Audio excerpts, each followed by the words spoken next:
Hey everyone, welcome to Princess Gay. I'm your host Connie, and today we are here with Season 1, Episode 3 of Total Drama 2023, Total Drama Island 2023. And I say Season 1, Episode 3 because I believe I discussed last time, there is going to be another season.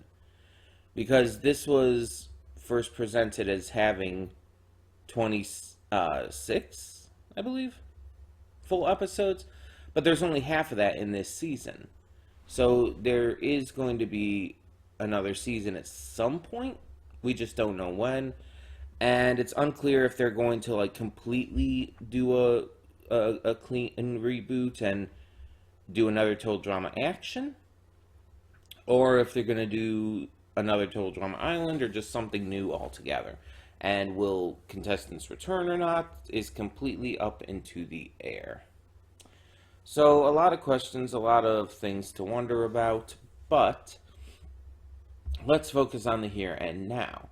Last time, we had a pirate battle, and it was a pretty simple, it was a pretty simple challenge, all things considered, but it came down to brains over anything else. We had one of our contestants,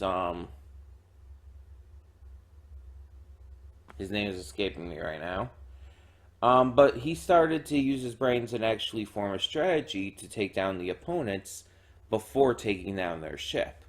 And it worked out. It was a great strategy. The other team ended up kind of falling apart after, they fell apart at the beginning. And it just kind of went to hell from there.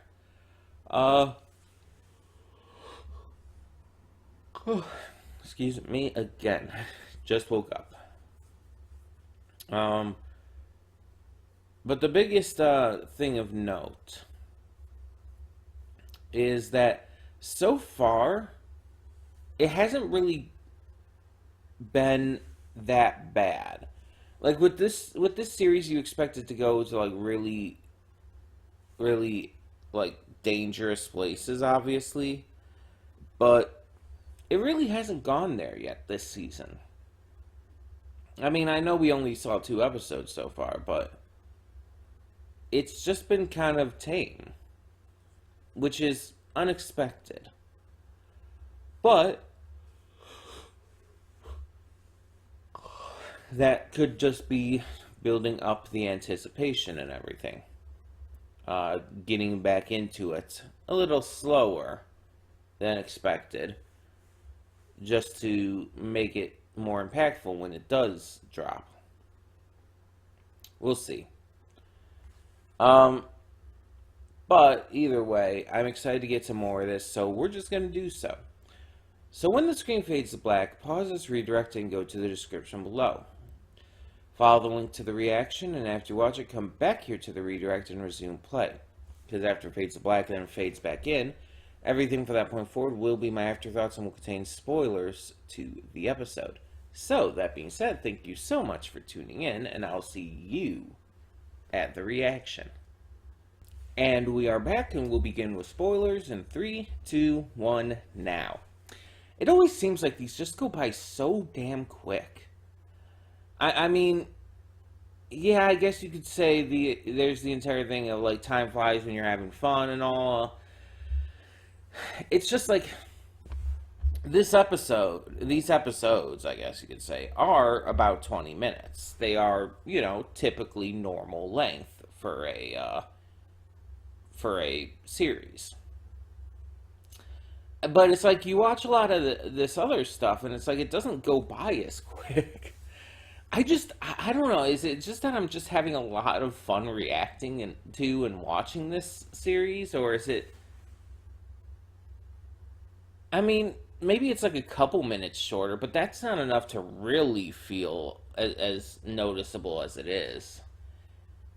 It's gotta just be that I just really am loving, reacting to these total drama shows. They always just seem to go by so quick because of that. Either way, so this episode featured an obstacle course.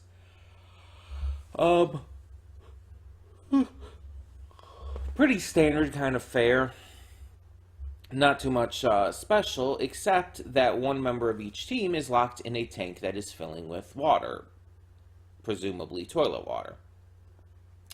And as each member of the team goes through the course, they have to collect a number and input that the into the tank.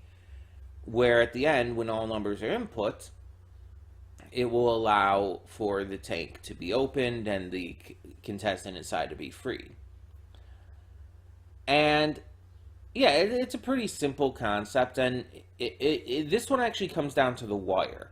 Unlike last time, where the pirate battle was pretty one-sided, let's be honest, this one was actually this one was at first looking to be one-sided, but it ended up not being so. It ended up being really close.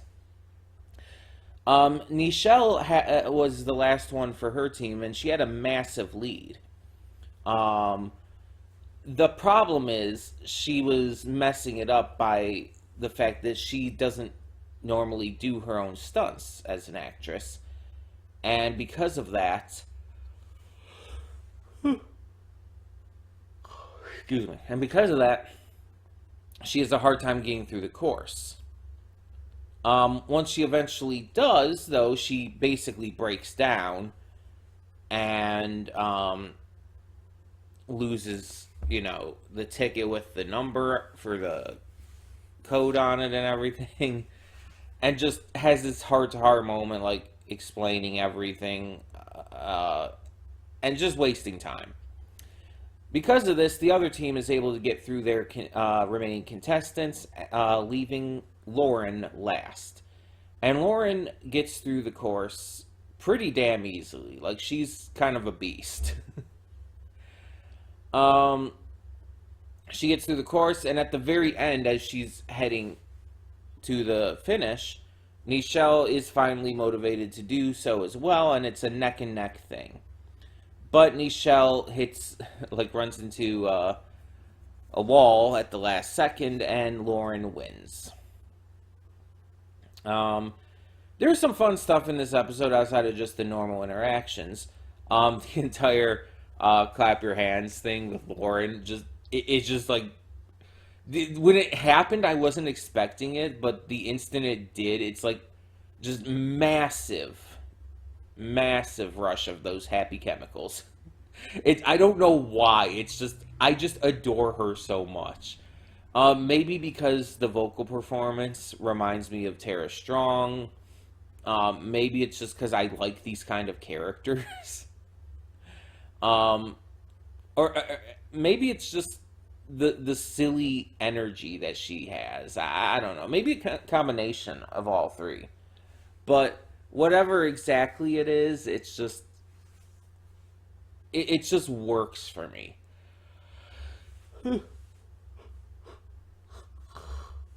And it just gets me really excited and happy to see more.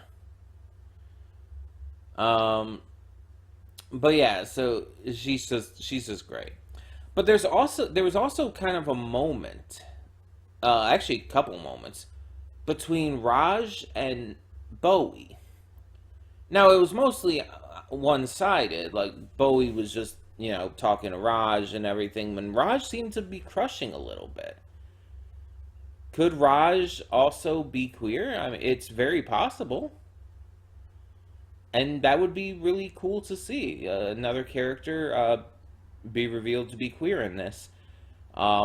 Would be awesome. So I'm wondering if that's going anywhere. I mean, it very much seems like he has a crush on him. Like, that very much seems to be the case. But, I mean, they could, by all means, be misdirecting us. It would entirely be within this show's kind of style to do so. Hard to say. It's hard to say at this moment. We got a lot of the other shenanigans that we've been getting, such as the one girl, like, laughing at how bad her ex is doing and everything, and even getting joy out of accidentally crushing him. MK is just a sarcastic dick waffle. Let's be honest. Bowie is just really good. He's just kind of a beast at all of this stuff.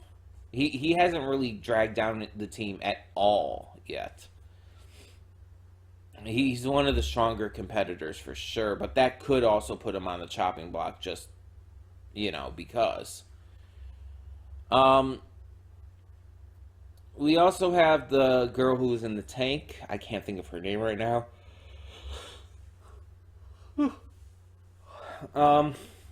But yeah, her keeping calm and everything during this entire challenge was pretty impressive to see. We have the one guy who was also in the tank, and he was not keeping calm. Not impressive to see. and yeah, I agree with the choices that it came down to for the end. Like, as it was put, like, Nichelle did technically cost them the victory, but MK wasn't helping. MK's sarcasm and, just assholery was kind of bringing down morale. And that's not a good thing. So, going forward, if MK wants to remain in after this, she's going to have to make some changes, for sure. We'll see how that goes. But yeah. It's pretty much otherwise the same with, like, all the other characters. Like, not really much change. Ripper is still the worst. He's still pretty much completely unlikable. But he's really the only one. Like, I could see some people finding Nichelle a little unlikable, but I really haven't yet. And MK isn't quite at that point either. I say yet for Nichelle, but she's gone. But MK I haven't really found too unlikable either. So, yeah. I don't know exactly what to expect going forward. Anything can change. If I had to name a top 3 right now, obviously we would have Lauren and Bowie. As for the third, that's a little tougher. That's a little tougher because it's like I haven't really gotten as good a feel as I feel like I would need to yet with the rest of them. Yeah, I'm not sure. Let me think here. Bowie and Lauren are the easy ones. Like they that doesn't take any thinking. Like, in terms of personality and character, they're easily my favorites. But going from there, it starts to get a little trickier because the other characters haven't left as big of an impression on me quite yet. Not saying they haven't at all. The girlfriend ex-girlfriend who I believe is Emma, I want to say. I do like her. I like Z. He's another one I really like. So maybe Z. I kind of like his chilled out, shaggy personality and everything. I do like a lot of the other characters. But a lot of them just haven't really given me a lot yet. Like Priya, for example. It's like we learned in this episode that she wanted to go to medical school. But her parents are basically forcing her into doing this instead. And want her to run the entire, like, circuit of reality TV. Which is really sad and kind of fucked up. that she's kind of being forced and coerced into doing all this. But it's like, it's not quite enough to like entirely hook me into her character yet. Emma's ex-boyfriend, I can't remember his name right now. He's lower on the list for me, I can tell you that right now. So I'm thinking maybe Z is my number 3 at the moment. I'm thinking, yeah. I think that's probably the safest bet for me. That could change at any time. The one girl who's like keeping track of everybody's millennial stuff going on and all, it's like she's okay, but again, hasn't really stood out to me yet. So yeah, I'd say my top 3 would definitely be Lauren in first, Bowie in second, and Z in third. Currently. Again, that could change at any time. It depends on how things continue to go, how these characters continue to develop, and how much screen time and everything they continue to have. But we'll see. We'll see.